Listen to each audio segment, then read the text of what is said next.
ಪರಮಃ ಚಿಂತೆಯೇ ತಂ ಮಹಾಂತಂ ತಸ್ಮಿನ್ ತದಾ ಲಬ್ಧರುಚೇ ಮಹಾಮುನೆ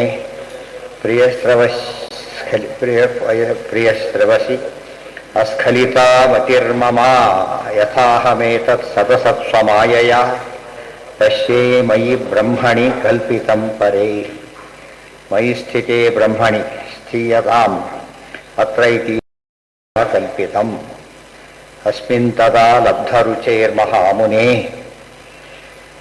ಪ್ರಿಯಸ್ರವಸ್ಯ ಸ್ಖಲಿತಾ ಮತಿರ್ಮಮ ಯಥಾ ಅಹಮೇತತ್ ಸತಸತ್ ಸ್ವಮಾಯಯಾ ಪಶ್ಯೇ ಮಯಿ ಬ್ರಹ್ಮಣಿ ಕಲ್ಪಿತಂ ಪರೇ. ಏನ ಎಲ್ಲಿ ಎಲ್ಲಿ ಅದು ಹೌದು ಯಯ ಕರೆಕ್ಟ್ ಯಯನೇ ಕರೆಕ್ಟ್ ಯಯ. ತಸ್ಮಿನ್ ತದಾ ಲಬ್ಧರುಚೇರ್ ಮಹಾಮುನೆ ಮಹಾಮುನಿಗಳ ವೇದವ್ಯಾಸ ದೇವರೇ ನಾನು ಲಬ್ಧರುಚಿ ಆದೆ. ಲಬ್ಧರುಚಿ ಅಂದ್ರೇನು? ಅದರಲ್ಲಿ ಭಕ್ತಿ ಉಳ್ಳವನಾದೆ, ಆಸಕ್ತಿ ಉಳ್ಳವನಾದೆ. ಅದರಿಂದ ನನಗೆ ಏನಾಯಿತು? ಪ್ರಿಯಶ್ರವಸಿ ಪರಮಾತ್ಮ ಪ್ರಿಯಶ್ರವಸಿ ಆ ಥರ ಕಥೆಗಳೆಲ್ಲ ಅತ್ಯಂತ ಪ್ರಿಯವಾದದ್ದು. ನನಗೇನಾಗಿದೆ ಈಗ? ಅಸ್ಖಲಿತಾ ಮತಿರ್ಮಮ, ನನ್ನ ಮತಿ ಅಸ್ಖಲಿತ. ಸ್ಖಲಿತವಾಗೋದಿಲ್ಲ ಅಂದರೆ ಏನರ್ಥ? ತಪ್ಪೋದಿಲ್ಲ, ಸದಾ ಕಾಲ ಇರುತ್ತೆ. ತಸ್ಮಿನ್ ತದಾ ಲಬ್ಧರುಚೇರ್ ಮಹಾಮುನೇ ಪ್ರಿಯಶ್ರವಸಿ ಅಸ್ಖಲಿತ ಮತಿ ಮಮ ಯಯಾ ಅಹಂ. ಆ ಬುದ್ಧಿಯಿಂದಾಗಿ ನನಗೇನಾಗ್ತಾ ಇದೆ ಈಗ? ಏತತ್ ಸತಸತ್ ಸ್ವಮಾಯಯ. ಸತ್ ಮೂರ್ತ ಪದಾರ್ಥಗಳು, ಅಸತ್ ಅಮು ಇಲ್ಲಿ ಬರೋದಿಲ್ಲ, ಅಲ್ಲ ಹೇಳ್ಬಿಟ್ಟಿದ್ದಾರೆ ಆ ಕಡೆಗೆಲ್ಲ. ಸ್ವಮಾಯಯ ಪಶ್ಯೇ, ಭಗವದ್ ಅನುಗ್ರಹದಿಂದ ಮಯಿ ಬ್ರಹ್ಮಣಿ ಕಲ್ಪಿತಂಪ ಎಲ್ಲ ನನಗೆ ಅರ್ಥ ಆಗ್ತಾ ಇದೆ ಈಗ. ಇದರಿಂದ ಎಲ್ಲವೂ ಭಗವದಹೀನ ಅಂತ ನನಗೆ ಅರ್ಥ ಆಗ್ತಾ ಇದೆ. ಗೊತ್ತಾಯ್ತಾ? ಸಾಧಾರಣ ಯಾವ್ದಾರ ಕಂಡಾಗ ಇದ್ಯಾರ ಜಾಗ ಅಂತ ಕೇಳೋ ಪದ್ಧತಿ, ಇದ್ಯಾರ್ದು ಅಂತ ಕೇಳ್ತಿರ್ತಾರೆ. ಇದೆಲ್ಲ ದೇವರು. ಈಶಾವಾಸ್ಯ ಬಿದಂ ಸರ್ವಂ. ಈ ಬುದ್ಧಿ ನನಗೆ ಬಂತು. ಯಾರೋ ನಮ್ದನ್ನು ಅನ್ಕೊತಿದ್ರೆ ಏನು ಅನ್ಸುತ್ತೆ ನಮಗೆ? ಇವಂದೇನು ಗೊತ್ತಿಲ್ಲ, ಬುದ್ಧಿ ಇಲ್ಲ ಅಂತ ಅರ್ಥ ಆಗುತ್ತೆ. ದೇವರ ಅಧೀನ ಇದು ಎಲ್ಲ ನಮಗೋಸ್ಕರ ಅನುಗ್ರಹ ಮಾಡಿಕೊಳ್ಳಕ್ಕೆ ಅವಕಾಶ ಕೊಟ್ಟಿರೋದೇ ಹೊರತು ಎಲ್ಲ ಕೂಡ ಭಗವದಧೀನ. ತ್ವಮಪಿ ಅದಭ್ರಶ್ರುತ ವಿಶ್ರುತಂ ವಿಭೋಃ ಸಮಾಪ್ಯತೆ ಏನ ವಿದಾಂ ಬುಭುತ್ಸಿತಂ ಪ್ರಖ್ಯಾಹಿ ದುಃಖೈಃ ಮುಹುರರ್ದಿತಾತ್ಮನಾಂ ಸಕ್ಲೇಶ ನಿರ್ವಾಣ ಭುಷಂತಿ ನಾನ್ಯಥಾ.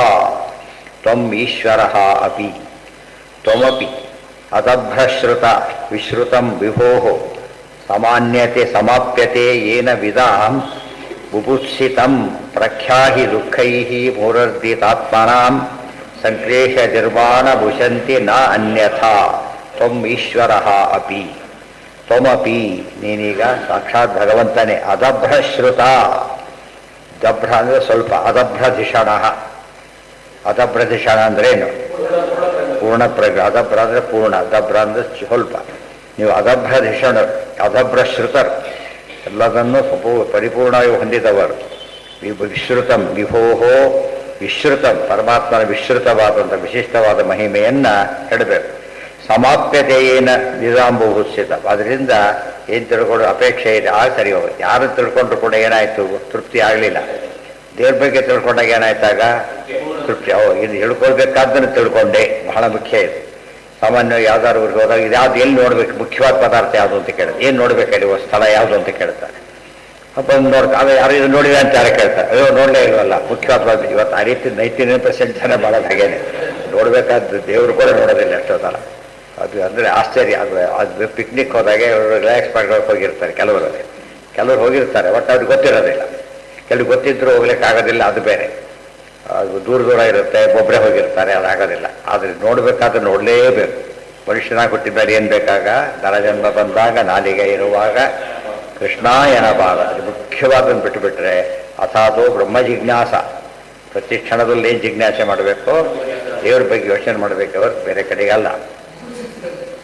ಬುಭುತ್ಸಿತ ಬಂದ್ರೆ ತಿಳಿಲಕ್ಕೆ ಇಷ್ಟಪಟ್ಟಂತಾದ ವಸ್ತು ಸಿಕ್ಕಿದೆ. ಜಿಜ್ಞಾಸಿತ ಬಂದರು ಅದೇ, ಬುಭುತ್ಸಿತ ಬಂದರು ಅದೇ.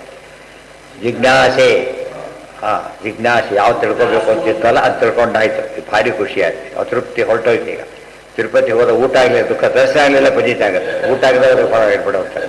ಯಾಕೆ? ಬೇರೆ ಕಡೆ ಮಾಡಕ್ಕೆ ಬರ್ತದೆ ಅಷ್ಟೇ, ಅಲ್ಲೇನೆ ಮಾಡಬೇಕಾಗ್ತದೆ. ಇದರ್ಥ ತರಜನ್ಮ ಬಂದಾಗಲೇ ಮಾಡಬೇಕಾಗ್ತದೆ. ಬೇರೆ ಭೋಗಗಳಿಗೆ ಬೇರೆ ಪ್ರಾಣಿಗಳ ಜನ್ಮ ಸಾಕು. ಆಹಾರ ನಿದ್ರಾ ಭಯಮೈಸು ನಾನು ಹೇಳ್ತಾರೆ. ಸಾಮಾನ್ಯ ಮೇತತ್ ಪಶುಭಿರ್ ನರಾಣ. ಎಲ್ಲದೂ ಕೂಡ ಏನು ಮಾಡ್ತೇವೆ, ಮನುಷ್ಯ ಕಟ್ಟಲಾರದಷ್ಟು ಮನೆ ಕಟ್ಟುತ್ತವು, ಬರದ ಮೇಲೆ ಎಲ್ಲೋ ಕಟ್ಟಿಬಿಡುತ್ತೆ ಗೂಡನ್ನು, ಮನುಷ್ಯ ಕಟ್ಟಕ್ಕೆ ಬರೋದಿಲ್ಲ ಅದೆಲ್ಲ ಕೂಡ. ಇದೆಲ್ಲ ಬೇರೆ ಪ್ರಾಣಿಗಳಿಂದ ಮಾಡೋ ಕೆಲಸಗಳನ್ನು ಏನು ಮಾಡಬಾರ್ದು, ನಾವು ಮನುಷ್ಯರಾಗಿ ಮಾಡಬಾರ್ದು. ಮನು ಅಂದರೆ ಅವಬೋಧನ, ತಿಳುವಳಿಕೆ, ಯಾವುದ್ರ ಬಗ್ಗೆ, ಭಗವಂತನ ಬಗ್ಗೆ. ಆಗ ಮನುಷ್ಯ ಮಾನವ ಅಂತ ಹೆಸರು ಬರುತ್ತಾದ್ದರಿಂದ ಯಾವುದ್ರ ಬಗ್ಗೆ ಗಮನ ಕೊಡ್ಲಿಕ್ಕೆ ಹೋಗ್ಕೊಡುದು. ಟೆಕ್ಸ್ಟ್ ಬುಕ್ ಬಿಟ್ಟು ಬೇರೆ ಓದಿದರೆ ಅದು ಖಂಡಿತ ಪಾಸ್ ಆಗೋದಿಲ್ಲ ಅಂತ ಹೇಗೆ ಹೇಳ್ತಾರೋ, ಇವತ್ತು ಬ್ರಹ್ಮ ಜಿಜ್ಞಾಸೆ ಮಾಡದೆ ಹೋದರೆ ಏನೇ ಸಾಧನೆ ಮಾಡಿರ್ಬೋದು, ಸಾಧನೆಗಳಲ್ಲಿ ಯಾವುದಕ್ಕೆ ಉಪಯೋಗ ಆಗುತ್ತೆ, ಬೇರೆ ಯಾವುದಕ್ಕೆ ಉಪಯೋಗ ಆಗುತ್ತೋ, ಮುಖ್ಯವಾದ ಗುರಿ ಸಾಧಿಸೋಕ್ಕೆ ಉಪಯೋಗ ಆಗೋದಿಲ್ಲ. ಬಹಳ ಮುಖ್ಯವಾದ ಅಂಶ ಅಂತ ಎಷ್ಟು ಸತ್ತು ಹೇಳ್ತಾರೆ ಅಂದರೆ ಎಷ್ಟು ಹೇಳಿದರೂ ಅಷ್ಟು ಹೇಳ್ತಾರೆ. ಇಷ್ಟಾದ್ರೂ ಮನುಷ್ಯರಿಗೆ ಅದು ತಿಳಿಯೋದಿಲ್ಲ. ವಿಧಾಂ ಬುಭುಸ್ಸಿತಂ ಪ್ರಖ್ಯಾಹಿ ದುಃಖೈರ್ಭುರರ್ದಿತಾತ್ಮನ ಸಂಕ್ಲೇಶ ನಿರ್ವಾಣ ಭುಷಂತಿ ನಾನ್ಯಥಾ.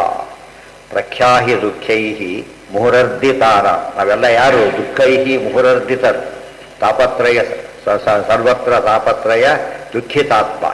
ಎಲ್ಲೋದ್ರೂ ದುಃಖ, ದುಃಖದ ರೀತಿ ಚೇಂಜ್ ಆಗುತ್ತೆ ಹೊರತು ದುಃಖ ತಪ್ಪಿದ್ದಲ್ಲ.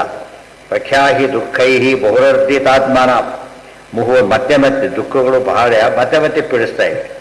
ಅರ್ಧಿತರು, ಪೀಡಿತರು. ಅರ್ಧಿತಾನಾಂ ಸಂಕ್ಲೇಶ ನಿರ್ವಾಣಂ ಉಶಂತಿ ನಾನ್ಯಥ. ಇದೆಲ್ಲ ಏನು ದುಃಖ ಇದೆ ಹೋಗಬೇಡ, ಅನ್ಯಥ ದೇವ್ರ ಬಗ್ಗೆ ತಿಳ್ಕೊಳ್ಳದೆ ಹೋದರೆ ಈ ಸಂಕ್ಲೇಶ ನಿರ್ವಾಣಂ, ಸಂಕ್ಲೇಶದ ಬಿಡುಗಡೆನ ಹೊಂದಲಿಕ್ಕೆ ಸಾಧ್ಯನೇ ಇಲ್ಲ. ಅದೇ ಕೃಷ್ಣಾವೃತಮಾನ ಹೇಳಬೇಕಾದ್ರೆ ಹೇಳ್ತಾರೆ, ಸರ್ವತ್ರ ಹೇಳಬೇಕಾದ್ರೆ ತಾಪತ್ರಯೇನ ಸಂತಪ್ತಂ ಯಥೇತದಖಿಲಂ ಜಗತ್ ವಕ್ಷಾಮಿ ಶಾಂತಯೇತಸ್ಯ ಕೃಷ್ಣಾಮೃತ ಮಹಾರ್ಣ. ಬಾಯಾರಿಕೆ ಆದಾಗ ನೀರು ಬಿಟ್ಟು ಏನು ಕೊಟ್ಟರು ಸಮಾಧಾನ ಆಗೋದಿಲ್ಲ, ಹಸಿವಾದಾಗ ಆಹಾರ ಬಿಟ್ಟು ಏನು ಕೊಟ್ಟರು ಹೋಗೋದಿಲ್ಲ. ಸೊ ದೇವ್ರ ಬಗ್ಗೆ ಬಿಟ್ಟು ಏನು ಬಗ್ಗೆ ಕೇಳಿದ್ರು ಕೂಡ ಏನು ಉಳಿಯುತ್ತೆ, ಅತೃಪ್ತಿ ಸಂಶಯ ಅಲ್ಲ, ಅತೃಪ್ತಿ ಉಳಿಯುತ್ತೆ. ಮುಖ್ಯವಾಗಿ ತಿಳ್ಕೊಳ್ಳೇ ಇಲ್ಲ ಅಂತೇಳಿ ಎಲ್ಲ ಹಾಕಿದ್ದಾರೆ. ಅನ್ನ ಹಾಕೋರಿಗೆ ಕೃಷ್ಣಾರ್ಥ ಅಂತ ಹೇಳಿದ್ರೆ ಅರ್ಥ ಇಲ್ಲ. ಯಾಕಂದರೆ ತಿನ್ನ ಪದಾರ್ಥ ಅದದ್ದಿದ್ದರೆ ಮುಂದಿನ ಪದಾರ್ಥಗಳು, ಅದಿಲ್ಲದೆ ಹೋದರೆ ಏನು ಇಲ್ಲೇ ಇಲ್ಲ. ಹಾಗಾಗಿ ಅದಕ್ಕೆ ದೇವರಿಗೆ ಏನಂತ ಹೆಸರು, ಅನ್ನ ಅಂತಾನೆ ಹೆಸರು. ಅನ್ನಂ ಅನ್ನಾದಾಯ ವಚ ಅಂದರೆ ಯಾವುದನ್ನು ಮುಖ್ಯವಾಗಿ ನಂಬಿ ಬದುಕಿದ್ದೇವಲ್ಲ ಅದಕ್ಕೆ ಉಪಜೀವ್ಯಕ್ಕೆ ಅನ್ನ ಅಂತ ಕರೀತಾರೆ. ಇನ್ನು ಯಾವುದು ಯಾರಿಂದ ಬದುಕಿದ್ದೆ ಅವ್ರ ಬಗ್ಗೆ ತಿಳ್ಕೊಳ್ಳೋದೇ ಹೋದರೆ ಏನರ್ಥ, ಮನೆಯಲ್ಲಿ ಬಾಡಿಗೆ ಮೇಲೆ ಬಾಯಿ ಓನೋದು ಯಾರು ಅಂತ ಗೊತ್ತಿಲ್ಲದವ್ರು ಏನರ್ಥ, ತಾನೇ ಮಾಡ್ಕೊಳ್ಳೋ ಕೊಟ್ಟಿದ್ದಾರೆ ಅಂತ ಅರ್ಥ. ಸ್ವಂತ ಸ್ವಂತ ಅಂತ ಭಾವಿಸ್ಬಿಡ್ತಾರೆ. ಅದೇ ಹೇಳ್ತಾರೆ ದೇವರಿನಿಂದ ಬೈಕೊಡೋದು ಅಂತ ಅರ್ಥ. ದೇವರನ್ನೇ ಬೈಯೋದು ಫಸ್ಟು, ಬ್ಯಾಡ್ ಲಕ್ ಅಂದರೆ ದೇವ್ರಿಗೆ ಹೋಗುತ್ತೆ. ತ್ವಮಪಿ ಅಗಭ್ರಶ್ರುತ ವಿಶ್ರುತಂ ವಿಭೋಃ ಸವಾಪ್ಯತೆ ಏನ ವಿಧಾಂ ವಿಭೂತ್ಸಿತಂ ಪ್ರಖ್ಯಾಹಿ ದುಃಖೈರ್ಬುಹೃದ್ದಿತಾತ್ಮನಾಂ ಸಂಕ್ಲೇಶ ನಿರ್ವಾಣ ಭುಷಂತಿ ನಾನ್ಯಥಾ. ತ್ವಂ ಈಶ್ವರ, ನೀವು ಸಮರ್ಥರು, ನೀವು ಹೇಳಬೇಕು ಅಂತ ಪ್ರಾರ್ಥನೆ ಮಾಡ್ತಾ ಇದ್ದಾರೆ. ಇತಿ ಭಾಗವತಾಸ್ತರಿಗೆ ಪಂಚಮೋ ಅಧ್ಯಾಯ. ಮುಂದೇನಾಯಿತು, ಸ್ಫೀತಾನ್ ಜತಪದಾನ್ ತತ್ರ ಪುರಗ್ರಾಮ ವ್ರಜಾಕರಾನ್ ಖೇಟಾನ್ ಪಟ್ಟಣ ವಾಟಿಶ್ಚ ವನಾನ್ಯುಪವನಾನಿ ಚ. ನಾರದರು ಮುಂದಿದ್ದಷ್ಟು ಕೂಡ ಆದಮೇಲೆ ಹೊರಟು. ನಾರದರ ಕಥೆ ಇದು, ಅದು ಎಲ್ಲ ಶ್ಲೋಕ ಹೇಳ್ತಾರಲ್ಲ ಅಲ್ಲಿ ಮುಖ್ಯವಾದ ಹೇಳ್ತಿದ್ದಾರೆ ಅಷ್ಟೇ. ತಾತ್ವಿಕ ಚಿಂತನೆ ಎಲ್ಲಿ ಗೊಂದಲ ಬರುತ್ತೋ ಅಲ್ಲಿ ಹೇಳ್ತಾರೆ. ಅಲ್ಲಿ ಏನಾಗಿದೆ, ಹುಡ್ಕೊಂಡು ಹೊರಟು ದೇವರು ಸಿಗ್ತಾನೆ ಅಂತೇಳಿ ಎಲ್ಲೂ ಸಿಗ್ತಾ ಇಲ್ಲ. ಎಲ್ಲೆಲ್ಲಿ ಹೋದೆ, ಸ್ಫೀತಾನ್ ಜನಪದಾನ್ ತತ್ರ ಪುರಗ್ರಾಮ ವ್ರಜಾಕರಾನ್ ಖೇಟಾನ್ ಪಟ್ಟಣ ವಾಟಿಶ್ಚ ವನಾನಿ ಉಪವನಾನಿ ಚ. ಸಾಮಾನ್ಯ ಕಳ್ಳರನ್ನು ಹುಡುಕ್ಬೇಕಾದ್ರೆ ಎಲ್ಲ ಜಾಗದಲ್ಲಿ ಹುಡುಕಿ ಬಿಡ್ತಾರಲ್ಲ, ದೇವರು ಕಳ್ಳ ಅಂತ ಕರೆದಿದ್ದಾರೆ. ಎಲ್ಲ ಪಾಪ ಕದೀತಾರಲ್ಲ ಕಳ್ಳ ಅಂತ, ಇಲ್ಲೆಲ್ಲ ಹುಡುಕೊಂಡು ಹೋದೆ, ಸಿಗಲೇ ಇಲ್ಲ ಅಂತ ಹೇಳ್ತಾರೆ. ಈ ಕಳ್ಳರು ಸಿಗದೇ ಇರೋದು ಲೋಕ ಪದ್ಧತಿ. ಕಳ್ಳರು ಸಿಗೋದಿಲ್ಲ, ಸಾಮಾನ್ಯವಾಗಿ ಎಸ್ಕೇಪ್ ಅಂತಂದ್ರೆ ಪ್ಲಾನ್ ಮಾಡಿರ್ತಾರೆ. ದೇವರು ಸಿಗದಂತೆ ವ್ಯವಸ್ಥೆ ಮಾಡ್ಕೊಂಡ್ಬಿಟ್ಟಿದ್ದಾರೆ. ನಮಗೆ ಬೇಕಾದ್ದನ್ನು ಕದಿಯೋರಿಗೆ ಕಳ್ಳರು, ಬೇಡವಾದ್ರೆ ಕದಿಯೋ ಕಳ್ಳ ಪರಮಾತ್ಮ. ತ್ಯಾಜ್ಯರು ಹೋದ್ರೆ ಸಾಕು, ಯಾರೋ ಹೊತ್ಕೊಳ್ಳೋದ್ರೆ ಖುಷಿ ಆಗ್ಬಿಡೋದು. ಆ ಥರ ಆಗಿದೆ. ಇವತ್ತು ತ್ಯಾಜ್ಯ ದೊಡ್ಡ ಸಮಸ್ಯೆ ಆಗಿರುತ್ತೆ. ತ್ಯಾಜ್ಯದ ಸಮಸ್ಯೆ ಭಾರಿ ಇದೆ. ಅದು ಪಾಪ ಹೇಗೋ ಅದು ಹಾಗೆ. ದೇವರು ಅಷ್ಟೆಲ್ಲ ಮಾಡ್ತಾನೆ, ಹುಡ್ಕೊಂಡವರು ಸಿಗೋದೇ ಇಲ್ಲ. ಹಿಂದಿನ ಕಥೆನೇ ಇದೆ ಈಗ. ಆ ಹಿಂದಿನ ಕಥೆ ಹಾಗೆ ಹುಡ್ಕೊಂಡೋಗಿದ್ದೇ ಹೇಳ್ತೀವಿ, ಈಗಲ್ಲ. ಈಗ ಹುಡ್ಕೊಂಡು ಹೋಗಿದ್ದೆ ಅಂತ ಹೇಳ್ತಾರೆ. ಹುಡ್ಕೊಂಡು ಹೊರಟೆ ಓದಿದ ಜಾಗನೇ ಇಲ್ಲ. ಸ್ಫೀತಾನ್ ಜನಪದ, ಜನಪದ ದೇಶಗಳು, ಪುರಗಳನ್ನು, ಗ್ರಾಮಗಳನ್ನು, ವ್ರಜಗಳನ್ನು, ಖೇಟಗಳನ್ನು, ಪಟ್ಟಣಗಳನ್ನು, ವಾಟಿಗಳನ್ನು, ವನಗಳನ್ನು, ಉಪವನಗಳನ್ನೆಲ್ಲ ಇವನ್ನೆಲ್ಲ ಸುತ್ತಕೊಂಡು ಹೊರಟೆ ನಾನು. ಇಲ್ಲಿ ಕೆಲವು ಪ್ರಶ್ನೆ ಉತ್ತರ ಹೇಳ್ತೀನಿ. ಏನಿವೆಲ್ಲ ಕೆಲವು ಅರ್ಥ ಆಗೋದಿಲ್ಲ. ಜನಪದ ಅರ್ಥ ಆಗುತ್ತೆ, ಅದು ಹೇಳೋದಿಲ್ಲ. ಕೆಲವು ವಿಷಯ ಯಾವುದು ಅಂತ ಕೇಳಿ, ಪುರ, ಗ್ರಾಮ, ವ್ರಜ, ಖೇಟ, ಮಡಖೇಟ, ಖೇಟ ಇದೆಯಲ್ಲ, ಮಲಯಾದ್ರಿ ಖೇಟ ಎಲ್ಲ ಹೇಳ್ತಾ ಹೋಗ್ತಾರೆ. ಅರ್ಥ ಏನದಕ್ಕೆ, ಮೃಗಯಾಜೀವಿನಾಂ ಖೇಟ. ಯಾರು ಬೇಟೆಯಾಡಿಕೊಂಡು ವಾಸ ಮಾಡ್ತಾರಲ್ಲ ಆ ಜಾಗಕ್ಕೆ ಏನಂತ ಹೆಸರು. ಹಿಂದೆಲ್ಲ ಅಗ್ರಹಾರ ಅಂದ್ರೆ ಏನಂತ, ಈಗ ಅಗ್ರಹಾರಗಳೇ ಇಲ್ಲ. ಈಗ ಇವ್ರು ಯಾರು ಹಾರನೇ ಇಲ್ಲ, ಅಗ್ರಹಾರ ಇರ್ಬೇಕು. ಹಾರ ಇದ್ರೆ ಅಗ್ರಹಾರ ಸಿಗೋದು. ಹಾಗಾಗಿ ಮೃಗಯಾಜೀವಿನಾಂ ಖೇಟ. ಅದಕ್ಕೆ ಅವರು ಹೆಚ್ಚಾಗಿ ಹೊರಟರು ಚೈತೀರ್ಥರು ಯಾಕೆ ಹೊರಟರು ಪೂರ್ವಾಶ್ರಮದ ಬೇಟೆಗೆ ಅಂತ ಮೃಗಯಾ ಜೀವಿನಾಂ ಖೇಟ ಹೆಚ್ಚಾಗಿ ಅದೇ ಇದರಲ್ಲಿದ್ರು ಪದ ಟೆಕ್ನಿಕಲಿ ಅರ್ಥ ಆಗ್ಬೇಕು ಸುಮ್ಮನೆ ಅರ್ಥ ಆಗುತ್ತೆ ಊರು ಯಾವ ಊರು ಅಂತ ಹೇಳ್ತಾರಲ್ಲ ಹಾಗೆ ಖೇಡ ತಟಯೋರ ಭೇದ ಯಾವುದೆಲ್ಲ ಪದ್ಧತಿ ಇದೆ ಖೇಟ ವಾಟಿ ವಾಟಿ ಅಂತ ಹೇಳಿದರೆ ವಾಟಿಗಳು ಉಪವನಗಳು ಇರ್ತಾರೆ ತೋಟ ಗೀಟ ಹೇಳಿದ್ರೆ ವಾಟಿ ಅಂತ ಕರೀತಾರೆ ಪುಣ್ಯ ಪುಷ್ಪೋಪಜೀವಿನ ಅದೇ ತೋಟ ಹೂವಿನ ಗಿಡಗಳು ಹೂವಿನ ಗಿಡ ತೋಟ ಅಂತಾರೆ ವಾಟಿ ಹಣ್ಣಿನ ಗಿಡದಲ್ಲ ಹೂವಿನ ಗಿಡದಾಗಬೇಕು ಗ್ರಾಮೋ ಬಹುಜನಾಕೀರ್ಣ ಹೆಚ್ಚು ಜನ ತುಂಬಿದ್ರೆ ಗ್ರಾಮ ಅಂತ ಕರೀತಾರೆ ಗ್ರಾಮೋ ಬಹುಜನಾಕೀರ್ಣ ರಾಜರಾಜಾಶ್ರಯಂ ಪುರಂ ರಾಜರಾಜ ಅಂದ್ರೆ ಯಾರು ಚಕ್ರವರ್ತಿ ಮುಖ್ಯ ರಾಜಧಾನಿ ಏನಂತಾರೆ ಪುರ ಅಂತ ಕರೀತಾರೆ ಹಸ್ತಿನಾಪುರ ಅವರೇನಂತ ಕರೀತಾರೆ ದ್ವಾರಕಾಪುರ ಅಯೋಧ್ಯಾಪುರ ಇವೆಲ್ಲ ಏನದು ರಾಜಧಾನಿಗಳು ಅಂತ ಅರ್ಥ ಮೃಗಯಾ ಜೀವಿನಾಂ ಖೇಟೋ ವಾಟಿ ಪುಷ್ಪೋಪಜೀವಿನಾಂ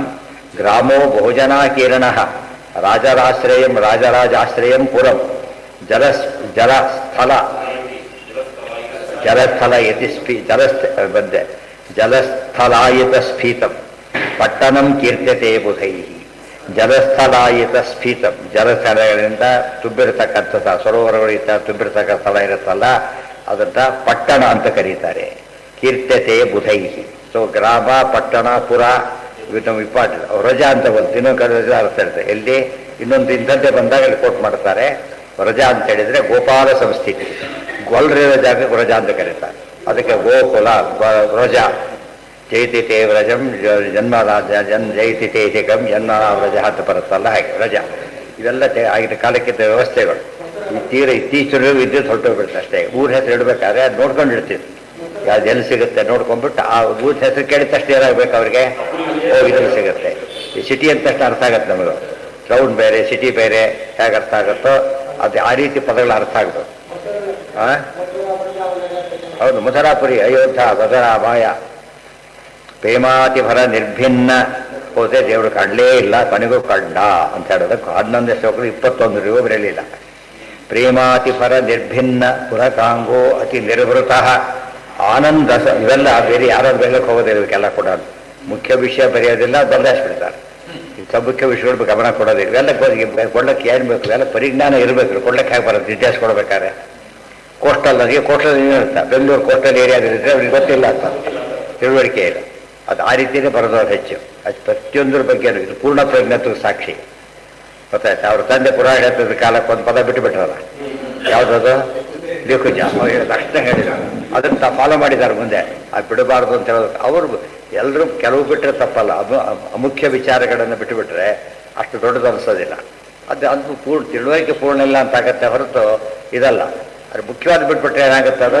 ತಪ್ಪಾಗುತ್ತೆ ಅದಕ್ಕೆ ಅದನ್ನೂ ಬಿಡಬಾರ್ದು ಅಂತ ಹೇಳೋದಕ್ಕೋಸ್ಕರ ಹೇಳಿ ತಾವು ಪೂರ್ಣ ಪ್ರಜ್ಞೆ ತೋರಿಸಿದ್ರು ಅದಕ್ಕೆಲ್ಲ ದೃಷ್ಟಾಂತ ಇವಿಷ್ಟು ಕೂಡ ಲಿಖುಜ ಒಂದು ಎಕ್ಸಾಂಪಲ್ ಅಷ್ಟೇ ಇಂಥ ಯಾವ್ದು ತೊಗೊಂಡು ಕೂಡ ಏನಾಗುತ್ತಾಗ ಎಷ್ಟು ವಿಷಯ ಹೇಳಿದ್ದಾರೆ ಗೊತ್ತಾಗುತ್ತೆ ಇದೆಲ್ಲ ಭಾಗವತಾರ್ಥ ಓದಾಗಲೇ ಗೊತ್ತಾಗುತ್ತೆ ಚರಕ ಕರಕ ಕೆಲವು ಪದಗಳೆಲ್ಲ ಇವೆ ಉಪನಿಷತ್ ಭಾಷ್ಯವಾದ ಚರಕ ಅಂದ್ರೆ ಏನು ಕರಕ ಅಂದ್ರೆ ಏನು ಎಲ್ಲ ಹೇಳ್ತಾ ಹೋಗ್ತಾರೆ ನಮಗೆ ಚರಕ ಅಂದ್ರೆ ಗೊತ್ತಲ್ಲ ಈ ಚರಕ ಅದು ಆ ಚರಕ ಬೇರೆ ಪ್ರೇಮಾತಿ ಅದನ್ನೆಲ್ಲ ಕಲೆಕ್ಟ್ ಮಾಡಬೇಕು ಆಚಾರ್ಯ ಕೊಡುಗೆ ಎಷ್ಟಿದೆ ಅಂತೇಳಿ ಏನು ಓದೋದೆಲ್ಲ ಮಣ್ಣಿಲ್ಲ ಹಾಗಾಗಿಬಿಟ್ಟು ಏನಾಗುತ್ತೆ ಸುಮ್ಮನೆ ಇದಾಗಿಬಿಡುತ್ತೆ ಅಷ್ಟೇ ಒಳ್ಳೆ ಗ್ರಂಥಗಳನ್ನ ಉಪಯೋಗ ಮಾಡ್ಕೊಳ್ಳೋದು ನಮ್ಮ ನಾಲೆಜ್ ಇಂಪ್ರೂವ್ ಆಗೋದು ಯಾವಾಗ ಕೊನೆ ಪಕ್ಷ ಅವ್ರು ದೊಡ್ಡವರು ತಿಳ್ಕೊಳ್ಳೋದೊಂದಿರಲಿ ನಮ್ಗೆ ಜ್ಞಾನ ವೃದ್ಧಿ ಆಗೋದು ಯಾವಾಗ ಇದೆಲ್ಲ ಪ್ರಶ್ನೆ ಉತ್ತರ ಕೊಟ್ಟಾಗ ಮಾತ್ರ ಹೋಗ್ತಾನೆ ಇದೆಲ್ಲ ಹೇಳಿ ಅವ್ರಿಗೂ ಅನಿಸುತ್ತೆ ಹೌದು ನಿಜವಾಗ್ಲೂ ದೊಡ್ಡವರೇ ಅವರೊಂದು ಒಪ್ತಾರ ಇದೆಲ್ಲ ವಿಷಯ ಹೇಳಿದಾಗ ಬರೀ ದೊಡ್ಡವರು ಏನಂತ ಬರೀ ಕೂಗ್ತಾರೆ ಅಂತಾರೆ ಅಷ್ಟೇ ಜೋರ ಕೂಗ್ತಾರೆ ಅಂತ ಹೇಳ್ತಾರೆ ಅದು ತಪ್ಪದು ಆದರೆ ನಾವು ಕೂಗ್ತೀವಿ ಅಂತಾರೆ ಈ ಕೂಗಾಟ ಆಗೋದು ಏನಾದ್ರು ದಂಭಕದ ಕೂಗಾಟ ಅಂತ ಕರೆದಿಲ್ಲ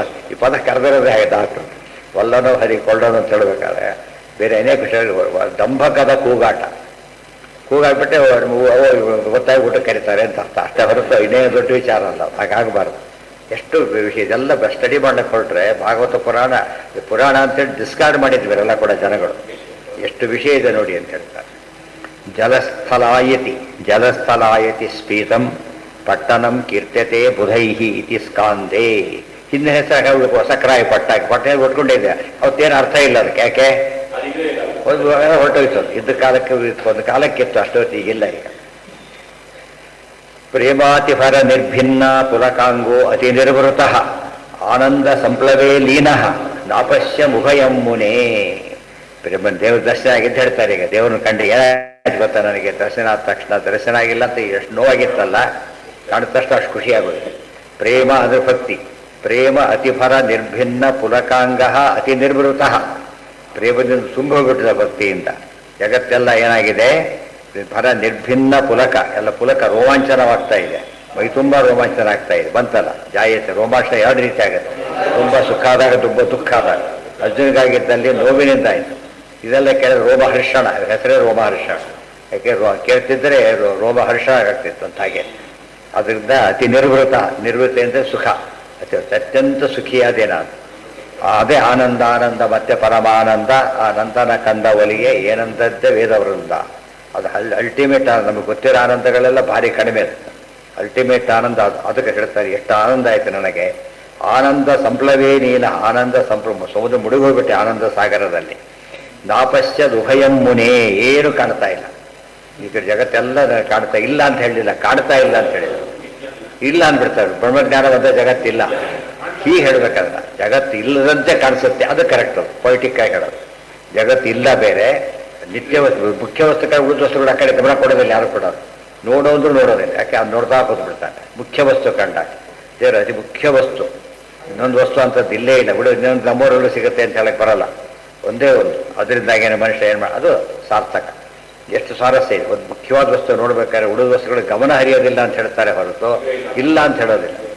ಇದೆಲ್ಲ ಅಪಾರ್ಥ ಮಾಡ್ಕೊಂಡು ನೋಡಿದ್ರೆ ಇಲ್ಲ ಇಲ್ಲ ಬ್ರಹ್ಮಜ್ಞಾನ ಇಲ್ಲ ಆಗುತ್ತೆ. ಎಲ್ಲಿ ಇಲ್ಲ ಆಗಿದೆ? ಅರ್ಜುನ ಹೇಳಿದರು ಹೊಡಿ ಅಂತೇಳಿ. ಗೊತ್ತಾಯ್ತಾ? ದೂರದಲ್ಲಿ ಪಕ್ಷಿ ಮರ ಇದೆ, ಪಕ್ಷಿ ಇದೆ, ಆ ಪಕ್ಷಿಯ ಕಣ್ಣಿ ಹೊಡಿಬೇಕು, ರೆಪ್ಪೆ ಹೊಡಿಬೇಕು. ಅವು ಏನು ಕಾಣುತ್ತೆ? ರೆಪ್ಪೆ ಮಾತ್ರ ಕಾಣಿಸುತ್ತೆ ಅಂತ. ಅವಳು ಸುಳ್ಳು ಅಂತ ಆಯ್ತು. ಆಗಿದ್ರೆ ಎಷ್ಟು ಅಪಾರ್ಥ ಅದು. ಈ ಮಾತು ಬಂದಷ್ಟು ಸುಳ್ಳು ಅಭ್ಯಾಸ ಮಾಡ್ಕೊಂಡ್ಬಿಟ್ಟಿದ್ದ. ನಾವು ಅನಿತ್ಯ ಅಂತ ಸೇರಿಸ್ಬೇಕು, ಅನ್ಇಂಪಾರ್ಟೆಂಟ್ ಸೇರಿಸ್ಬೇಕು. ಕೆಲವೊಮ್ಮೆ ಅನಿತ್ಯ, ಕೆಲವೊಮ್ಮೆ ಮುಖ್ಯ ಅಲ್ಲ ಅವು. ಕೃಷ್ಣ ಬಲರಾಮ ಯಾರ ಕಡೆ ನೋಡ್ತಾರೆ? ಕೃಷ್ಣ ನೋಡ್ತಾರೆ. ಅದಕ್ಕೆ ಉಳಿದವರಂತ ಬಲರಾಮನ ನೋಡ್ತಾರೆ. ಕೃಷ್ಣಗಿಂತ ಸರ್ವೋತ್ತಮರಿಂದ ಆ ಕಡೆ ಗಮನ ಹೋಗ್ತದೆ. ಇದೆಲ್ಲ ಅರ್ಥ ಮಾಡಿಕೊಂಡ್ರೆ ಅಂದರೆ ಇದು ನಿತ್ಯ ಜೀವನದ ಅನುಭವಗಳಿವೆಲ್ಲ ಕೂಡ ಅದನ್ನು ಸರಿಯಾಗಿ ಹೇಳಿ ಎಕ್ಸ್ಪ್ರೆಸ್ ಮಾಡಿರ್ತಾರೆ.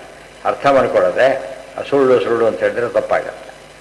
ಮಲಗಿದಾಗ ಏನು ಕಾಣಿಸಲು ಮಲಗಿದಾಗ ಎಲ್ಲ ಜಗತ್ತು ಹೋಗ್ಬಿಟ್ಟು ಮತ್ತೆ ಹುಟ್ಟಿಬಿಡ್ತಾಗಿದ್ರೆ ಮನೆದಾಗ ಏನು ಗೊತ್ತಾಗಲ್ಲ.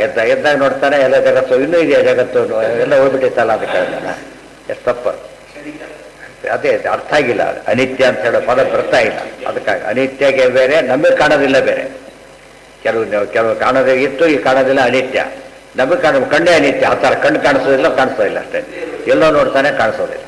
ಒಂದು ಪದಕ್ಕೆ ಅರ್ಥ ಮಾಡ್ಕೋಬೇಕಾದ್ರೆ ಪದದ ಶಬ್ದಶಾಸ್ತ್ರ ಅಂತಾನೆ ಹೆಸರು ಅದಕ್ಕೆ. ಬರೀ ವ್ಯಾಕರಣ ಒಂದು ಮುಖ ಅದಕ್ಕೆ ಅರ್ಥನೇ. ಎಲ್ಲ ಸೇರಿದರೆ ಅದು ಶಬ್ದಶಾಸ್ತ್ರ ಆಗೋದು. ಪ್ರೇಮಾತಿಫರ ನಿರ್ಭಿನ್ನ ಪುಲಕ ಅಂಗ. ಪ್ರೇಮಾತಿಫರ ನಿರ್ಭಿನ್ನ ಪುಲಕ ಅಂಗೋ ಅತಿ ನಿರ್ವೃತ ಆನಂದ ಸಂಪ್ಲವೇ ಲೀನ ನಾಪಶ್ಯಂ ಉಭಯಂ ಮುನೇ. ಆನಂದ ಸಂಪ್ಲವ ಅಂತಿತ್ತು. ಸೌದ್ರ ಮುಗಿದೋಗಿದ್ದಾರೆ. ಆನಂದ ಸಮುದಾಯ ಇರಬೇಕಲ್ಲ, ಅದು ಅನುಭವ ಬಂದಿದೆಯಲ್ಲ, ಅಂದರೆ ಸುಳ್ಳಲ್ಲ. ಉಭಯಂ ದ್ವಿತೀಯಂ ನಾಪಶ್ಯಂ ತಮೇವ ಅಪಶ್ಯಂ. ನಾನು ಏನು ಕಾಣಲೇ ಇಲ್ಲ ಅಂತ ಕೇಳಿದರೆ ಉಭಯಂ, ನಾನು ಬೇರೆ ಇನ್ನೊಂದು ಪದಾರ್ಥ ನೋಡಲಿಲ್ಲ, ದೇವರನ್ನೇ ನೋಡಿದೆ ಅಂತ ಅರ್ಥ. ಉಭಯಂ ನಾಪಶ್ಯಂ ಅಂದರೆ ಏನಾಗುತ್ತೆ ಗೊತ್ತಾ? ಸುಗುರ ಅರ್ಥ ಮಾಡೋದು ಯಾವುದು ಕಾಣಲೇ ಇಲ್ಲ ಅಂತ ಗೊತ್ತಾಗ್ಬಿಡುತ್ತೆ. ಅಲ್ಲ, ದೇವರನ್ನು ಬಿಟ್ಟು ಬೇರೆ ಪದಾರ್ಥ ಯಾವುದನ್ನು ನಾನು ಕಾಣಲೇ ಇಲ್ಲ. ಅದಕ್ಕೆ ಏಕಮೇವ ಅದ್ವಿತೀಯ ಎಂಬ ಭಾವ ಯಾವಾಗ ಬರುತ್ತೆ ಅಂದರೆ ಅಪರೋಕ್ಷ ಜ್ಞಾನ ಬಂದ. ಓ ಇವನೊಬ್ಬನೇ ನೋಡ್ಬೇಕಾದ್ರೆ ಇದೊಂದೇ ನೋಡ್ಬೇಕಾದ್ರೆ. ಯಾವ ಇವಾಗ ನೋಡಿದ್ದೀನಿ ಅಂತ ಏನು ನೋಡಿರ್ತಾರೆ ಇವರು? ಬಸ್ ಸ್ಟ್ಯಾಂಡ್ ನೋಡಿರ್ತಾರೆ ಎಷ್ಟೋ ಸಲ ಅಷ್ಟೇ. ಬಸ್ ಬರ್ತಾ ಒಂದೇ ನೋಡಿದ್ರೆ ಅದು ನೋಡೋದಲ್ಲ. ಇದಕ್ಕೆ ಇದು ಯಾವ್ದು ಇದೆ, ನೀವು ಇದು ಅದನ್ನು ನೋಡಿದ್ದೇನೆ, ಅದನ್ನು ಹೇಳಬೇಕು. ಅದು ಮುಖ್ಯವಾದ ಪದಾರ್ಥ, ಬೇರೆ ಅಲ್ಲ. ಸೂತ ಉವಾಚ ಸಪ್ತಮೋಧ್ಯಾಯ. ಬ್ರಹ್ಮನದ್ಯಾಃ ಸರಸ್ವತ್ಯಾಃ ಆಶ್ರಮಃ ಪಶ್ಚಿಮೇ ತಟೆ ಶಮ್ಯಾಪ್ರಾಸ ಇತಿ ಪ್ರೋಕ್ತಃ ಋಷೀಣಾಂ ಸತ್ರವರ್ಧನಃ. ಒಂದನೇ ಶ್ಲೋಕ ಹೇಳಿ, ಎರಡನೇ ಶ್ಲೋಕ ಹೇಳ್ತಾರೆ. ಇಲ್ಲಿ ಎಲ್ಲಿ ಬರಬೇಕು ಭಾಗವತ ಅಂತ ಹೇಳಿದ್ರೆ ವ್ಯಾಸಾಶ್ರಮ ಅಂತ ಕರೆ. ವ್ಯಾಸಾಶ್ರಮಕ್ಕೆ ಏನಂತ ಹೆಸರು? ಶಮ್ಯಾಪ್ರಾಸ ಅಂತ ಹೆಸರು. ಬ್ರಹ್ಮನದ್ಯಾಃ ಸರಸ್ವತ್ಯಾಃ, ಬ್ರಹ್ಮನದಿ ಅಂತ ಹೆಸರು. ಸರಸ್ವತಿ ಬ್ರಹ್ಮನದಿ, ಬ್ರಹ್ಮನ ಪತ್ನಿ ತಾನೆ, ಬ್ರಹ್ಮನದಿ ಅಂತ ಅದಕ್ಕೆ ಹೆಸರು. ಆಶ್ರಮ ಪಶ್ಚಿಮೇ ತಟೆ, ಆಶ್ರಮ ಪಶ್ಚಿಮೇ ತಟೆ. ಎಷ್ಟು ಸರಿಯಾಗಿದೆ ಅಂದರೆ ಆ್ಯಕ್ಚುಲಿ ಅದೇ ಹೇಳೋದು. ಆಗ ಪಶ್ಚಿಮ ತಡ, ಪೂರ್ವ ಪಶ್ಚಿಮ ಆಪೋಸಿಟ್. ಪೂರ್ವ ಆ ಕಡೆ, ಪಶ್ಚಿಮ. ಇದೆಲ್ಲ ನೋಡಿದ್ರೆ ಎಷ್ಟು ಪರ್ಫೆಕ್ಟ್ ಜಾಗ್ರಫಿ ಗೊತ್ತಾ? ಇವತ್ತು ಹೋಗಿ ಬಂದು 20 ಸತ್ತು ಹೋಗಿ ಬಂದವ್ರು ಬೆರಳು ಮಹಾಭಾರತ ರಾಮಾಯಣ ಬೈತಾರಲ್ಲ, ತಪ್ಪು ಬರೀತಾರೆ. ಹಿಂದೆ ಹೇಳಿದೆ, ಸಂಸಾರ ಜೊತೆ ಇರೋದು 15 ಕಿಲೋಮೀಟರ್ ಅಯೋಧ್ಯೆಗೆ. ಅದು 4 ದಿವಸಕ್ಕೆ ಬಿಟ್ಟಿರೋದು ಬರೀತಾರೆ. 4 ದಿವಸ ಬಿಡ್ತಾರೆ ರಥದಲ್ಲಿ. ಇಲ್ಲಿ ಕಾರಲ್ಲಿ ನಾವು ಮಲ್ಲೇಶ್ವರಕ್ಕೆ 10 ದಿವಸದಲ್ಲಿ ಬಿಟ್ಟಿದ್ವಿ ಅಂದರೆ ಮಲ್ಲೇಶ್ವರ ಗೊತ್ತಿಲ್ಲ ಯಾವುದು ಅಂತೀವಿ. ಇದು ಬರೀತಾರೆ ಭಾರಿ ಸಂಶೋಧಕರು ಅಂತೀವ್ರಿಗೆ ಹೆಸರು. ಎಷ್ಟು ಅವಿವೇಕ ಗೊತ್ತಿಲ್ಲ ಅಲ್ಲ ಉಳಿದವರಿಗೆ. ಭಾರಿ ಎಷ್ಟು ಹೇಳ್ತಾರೆ ಎಲ್ಲ ಸುಳ್ಳುಗಳು. ಗೊತ್ತಿದ್ದವ್ರಿಗೆ ಗೊತ್ತಾಗುತ್ತೆ ಎಷ್ಟು ಆಭಾಸ ಬರ್ತಾರೆ. ಅವ್ರು ಭಾರಿ ಪಾಪ್ಯುಲರ್ ಫಿಗರ್ಸು. ಏನೋ ಹೇಳಿದ್ದೆಲ್ಲ ವೇದವಾಕ್ಯ ಇದ್ದಾಗ ಇದು ನೋಡಿದ್ರೆ ಗೊತ್ತಾಗುತ್ತೆ ಏನೂ ಗೊತ್ತಿಲ್ಲ ಅದು. ಈ ಟೆಕ್ಸ್ಟ್ ಇದೊಂದು ಕಾನ್ಸೆಪ್ಟ್ ಇದೆ. ದೊಡ್ಡ ದೊಡ್ಡ ಗ್ರಂಥಗಳು ಮರೆ ಮಾಡೋದಕ್ಕೆ ಕಾರಣ ಅವುಗಳ ಮುಂದೆ ನಮ್ಗೆ ಭಾರಿ ಚಿಕ್ಕದಾಗುತ್ತೆ. ಇದು ಸಾಮಾನ್ಯ ಸೈಕಾಲಜಿ. ಭಾಳ ಪ್ರಸಿದ್ಧ ವ್ಯಕ್ತಿ ಊರಿಗೆ ಬಂದುಬಿಟ್ರೆ ಉಳೋರು ಆಗುತ್ತೆ ಅಂತ ಬರೋದಂತೆ ಹುಡುಕತ್ತಾರೆ. ಆದಷ್ಟು ಕೂಡ ಅವಾಯ್ಡ್ ಮಾಡೋದು. ಇವತ್ತು ನಡೀತಿರೋ ಕೆಲಸ ಅದು. ಭಾಳ ದ್ವೈದಾನಲ್ಲ, ಎಲ್ಲರಿಗೂ ಅನುಭವಕ್ಕೆ ಬಂದಿರೋ ಸಂಗತಿನೇ. ಆನಂದ ಸಂಪ್ಲವೇಲೀನೋ ನಾಪಶ್ಯ ಮುಹಯಂ ಮುನೆ. ಈಗ ಶಮ್ಯಾಪ್ರಾಸ ಇತಿ ಪ್ರೋಕ್ತಃ ಋಷೀಣಾಂ ಸತ್ರವರ್ಧನ. ಸತ್ರವರ್ಧನ ಅಂದರೆ ಜ್ಞಾನಸತ್ರ. ಇದು ಒಬ್ಬೊಬ್ಬರೇ ಮಾಡಿದರೆ ಅದು ಜ್ಞಾನ ಕಾರ್ಯ, ತುಂಬ ಸೇರಿ ಮಾಡಿದ್ರೆ ಜ್ಞಾನಸತ್ರ ಅಂತ ಕರೀತಾರೆ. ಅದಕ್ಕೋಸ್ಕರ ಋಷಿಗಳ ಸತ್ರ, ಜ್ಞಾನಸತ್ರಕ್ಕೆ ಕೇಂದ್ರ ಬಿಂದು ಆಗಿತ್ತದು. ಶಮ್ಯಾಪ್ರಾಸ, ಬ್ರಹ್ಮನದಿ, ಸರಸ್ವತಿ ನದಿ, ಆಶ್ರಮ, ವ್ಯಾಸಾಶ್ರಮ, ಅಲ್ಲಿ ಅದನ್ನು ಬರೆದಿತ್ತು. ಶಮ್ಯಾಪ್ರಾಸ ಅಂತ ಅದಕ್ಕೆ ಹೆಸರು. ಶಮ್ಯ ಏನು ಸರ್ ಏನು ಬರುತ್ತೆ ಅಲ್ಲ, ಅದೇ ಹೇಳಿದ್ದು ಶಮ್ಯಾಪ್ರಾಸ ಅಂತ. ಅದು ಎಲ್ಲ ಉಳಿದನ್ನು ನಾವು ನೋಡೋದಕ್ಕೂ ಆಚಾರ ವ್ಯತ್ಯಾಸ ಏನಂದರೆ ಅವು ಒಂದು ಹಂತದಲ್ಲಿ ಬರೆದಿರ್ತಾರೆ. ಅವರು ಅಲ್ಟಿಮೇಟ್ ಅಲ್ಲ, ಅವ್ರದ್ದು ಅಲ್ಟಿಮೇಟ್. ಅದಕ್ಕೆ ಆಚಾರ ಯಾವುದು ಕೋಟ್ ಮಾಡಲ್ಲ. ಯಾವುದು ಅಂದರೆ ಅಧಿಕೃತವಾದ ವಿಚಾರ ಅಷ್ಟೇ. ಅವರು ಉಳಿದೆಲ್ಲ ಅಪ್ರಸಿದ್ಧವಾದ ಅಮುಖ್ಯವಾದ ಹೇಳೋದಿಲ್ಲ. ನಾವು ಇದಕ್ಕೆ ಗಮನ ಕೊಟ್ಬಿಟ್ರೆ ಶಮ್ಯಾಪ್ರಾಸ ಅನ್ನೋದು ಏನದು, ತತ್ರ ಶಾಲಾಂ ಕೃತ್ವ ಶಮ್ಯಾಂ ಪ್ರಾಶ, ಶಮಿಗಳಿಂದ ಒಂದು ವಿಶೇಷವಾಗಿ ಶಾಲೆ ನಿರ್ಮಾಣ ಮಾಡಿಬಿಟ್ರೆ ಯತ್ರ ಯಜ್ಞ ಕ್ರಿಯತೆ ಶಮ್ಯಾಪ, ಒಂದು ಯಜ್ಞದ ವೇದಿಕೆ ಆಗಬೇಕು. ಯಜ್ಞ ಮಂಟಪ ಅಂತೀವಲ್ಲ ಹಾಗೆ. ಅದು ಎಲ್ಲ ಕಡೆ ಮಾಡಕ್ಕೆ ಬರೋದಿಲ್ಲ, ಇಂಥ ಸ್ಥಳದಲ್ಲೇ ಆಗಬೇಕು. ಇದು ಇಂಥ ಒಂದು ಸ್ಥಳದಲ್ಲಿ ಶಮ್ಯಾಪ್ರಾಸ, ಅಲ್ಲಿ ಅದನ್ನು ಬರೆದರು ಅಂತ ಹೇಳೋದು. ಅಲ್ಲಿ ನೋಡ್ಬೇಕು, 3 ಕಿಲೋಮೀಟ್ರ್ ಹೊರ ಸಿಗುತ್ತೆ. ಬದರಿಗೆ ಹೋದ ಮುಂದೆ 3 ಕಿಲೋಮೀಟ್ರ್ ಜಾಸ್ತಿ ಇಲ್ಲ. ಅಲ್ಲಿ ಹೋಗೋದೇ ಇದ್ದಾರೆ. ಭಾಗವತ ನಡೆದು ಇಲ್ಲಿ ಅಂತ ಕೇಳಿದರೆ ಏನು ಭಾಗವತ ಬರೆದ್ರು ಅಂತ ಕೇಳಿರ್ತಾರಲ್ಲ, ಹೋಗಿ ಜಾಗ ನೋಡ್ತಿದ್ವಿ ನಾವೀಗ ಅಂತ ಎಷ್ಟು ಖುಷಿ ಆಗುತ್ತೆ.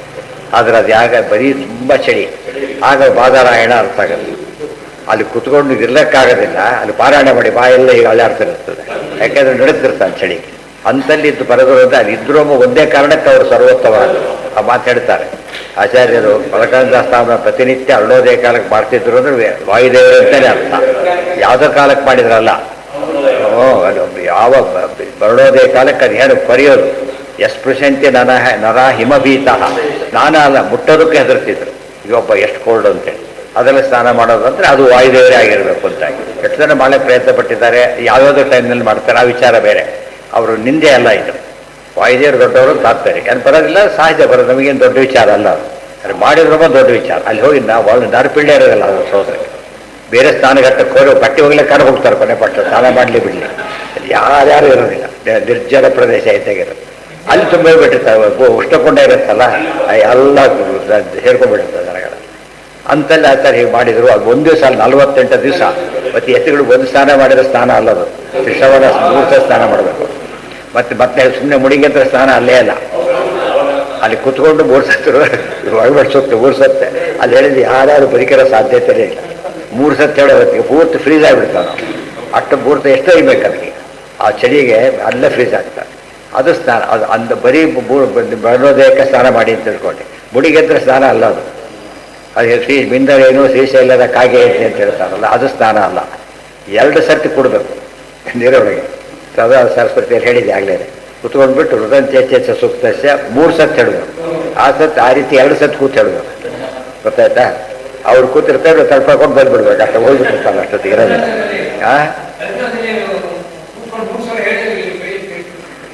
ಎದ್ದವ್ರಿಗೆ 2 ಸತ್ತು 3 ಸತ್ತು ಹೇಳಬೇಕು. ಕೂತ್ಕೊಂಡು ಹೊರಗೆ ಕೂತ್ಕೊಂಡು ಅಲ್ಲಿ ಆ್ಯಕ್ಚುಲಿ 1 ಸತ್ತು ಬಿಡಿಗೆ ಹೇಳ್ತೀರಿ ಅಂತ ತಿಳ್ಕೊಳ್ಳಿ.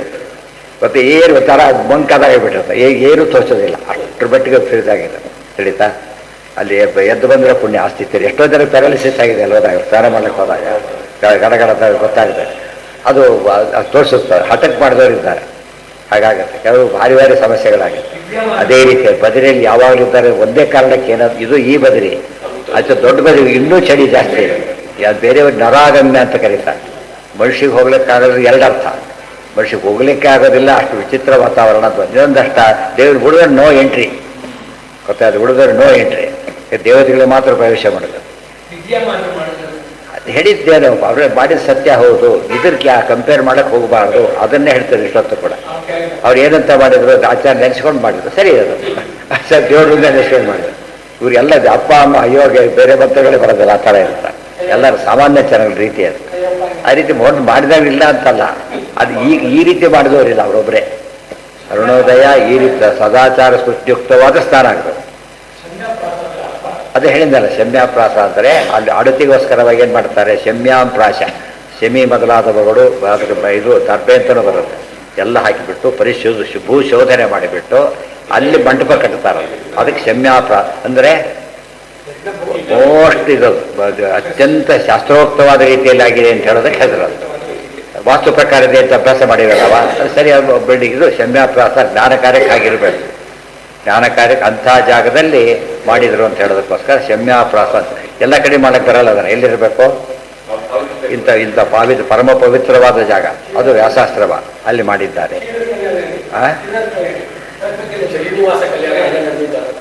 ಶಮ್ಯಾಪ್ರಾಸ ಅಲ್ಲದು, ಮದುವೆ ಕಲ್ಯಾಣ ಅದು. ಮದುವೆದು ಬೇರೆ, ಜ್ಞಾನ ಯಜ್ಞ ಕೇಳ್ತಾರೆ ಅಂತ. ಎಲ್ಲಿದೆ ಸರಸ್ವತಿ? ಎಲ್ಲಿದೆ ಸರಸ್ವತಿ? ಅಲ್ಲ, ಶ್ರೀನಿವಾಸ ಕಲ್ಯಾಣಕ್ಕೂ ಸರಸ್ವತಿ ಏನು ಸಂಬಂಧ ಇದೆ? ಎಲ್ಲಿ ಎಲ್ಲಿ ಆಯ್ತು ಅಂತ ತಿಳ್ಕೊಂಡಿದ್ರೆ ಹೇಳಿ ಈಗ.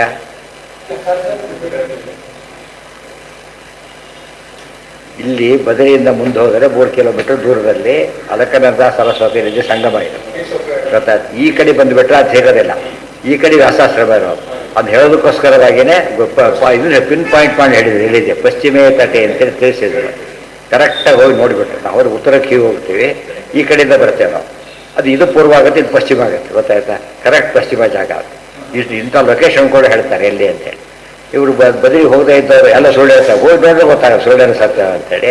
ಇವರೆಲ್ಲ ಬದಲಿಗೆ ಯಾರು ಹೋಗಲ್ಲ, ಬೈಯೋರೆಲ್ಲ ಅಲ್ಲಿವರೆಗೂ ಸುಮ್ಮನೆ ನೋಡ್ಕೊಂಡು ಎಲ್ಲ ಮಾಡಿ ಬಂದುಬಿಡ್ತಾರೆ. ಅದೆಲ್ಲ ಅಲ್ಲ, ಸವರ್ಗರ ನೋಡ್ಬೇಕಂತ.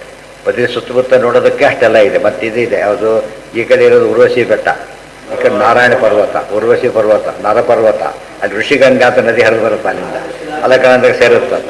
ಅಲ್ಲಿ ಬ್ರಹ್ಮಕಪಾಲ ಇದೆ. ಎಷ್ಟು ಒಂದಲ್ಲ ಎರಡಲ್ಲ, ಇದು ವ್ಯಾಸಾಶ್ರಮ. ಅಲ್ಲೇ ಮುಂದೆ ಹೋದರೆ ಸಂಗಮ, ಆಮೇಲೆ ಗಣೇಶನ ಗುಡಿ, ಗಣೇಶ ಭಾರತ ಬರೆಸಿದ ಜಾಗ ಗಣೇಶನ ಕೈಗೆ.